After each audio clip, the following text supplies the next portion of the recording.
তো গাইস আমি হচ্ছে যে কি বলবো, মেলা যাওয়ার জন্য রেডি হয়েছি, ঠিক আছে। তোমাদের সাথে আমি কথাটা শেয়ার করি। তো ব্যাপার হচ্ছে যে আমি যেহেতু আমার পার্সটা খুঁজছিলাম, তো ব্যাগে আমি যেই হাত ঢুকিয়েছি এতগুলো তেঁতুল পেয়েছি। আমি জানি না কে এটা তেঁতুলটা ঢুকিয়েছে, মানে আমার যতটা মনে হচ্ছে এটা আমার কলেজের একটা বান্ধবীর কাজ। তো দেখা যাক, আমি ওর কাছ থেকে জেনে শিওর হব। মানে ওর কাছ থেকে জেনেই শিওর হব, কেন কি ও আমাকে একদিন তেঁতুল দিয়েছিল, ঠিক আছে। তো আমার যতটা মনে হচ্ছে ও আমাকে তেঁতুল দিয়েছে। তো গাইস আমি তো খুব খুশি হয়েছি তেঁতুলটা পেয়ে, আর খুব ভালো লাগলো এরকম একটা সারপ্রাইজ পেয়ে। তো দেখা যাক, আমি ওকে জিজ্ঞেস করবো যেদিন আমি কলেজ যাব, তারপরেই হচ্ছে এই ভিডিওটা আমি পোস্ট করব, ঠিক আছে।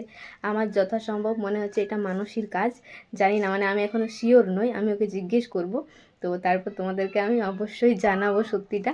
তো আমি খুব খুব খুশি এতগুলো তেঁতুল পেয়ে, আর তেঁতুলটা ভালো খেতে ছিল, আমাকে আগের দিন একটু দিয়েছিল, তো সত্যি ভালো ছিল। আর আমাকে বলে উনি ও ব্যাগে ঢুকিয়ে দিয়েছে। দেখো গাইস তেঁতুল, এই যে মানসী আমার জন্য রোজ রোজ কিছু না কিছু নিয়ে আসে, আমাকে সারপ্রাইজ দিয়েছিল, তেঁতুলের সারপ্রাইজ। তো এই হচ্ছে মানসী। ইয়েস, তো চলো তোমাদেরকে আমি দেখিয়ে দিলাম মানসীকে। তো এখন হচ্ছে আমরা বাড়ি ফিরছি, প্রচণ্ড রোদ দিচ্ছে, তাই এরকম ঢাকা নিয়েছি আমরা। এই যে চলো টাটা।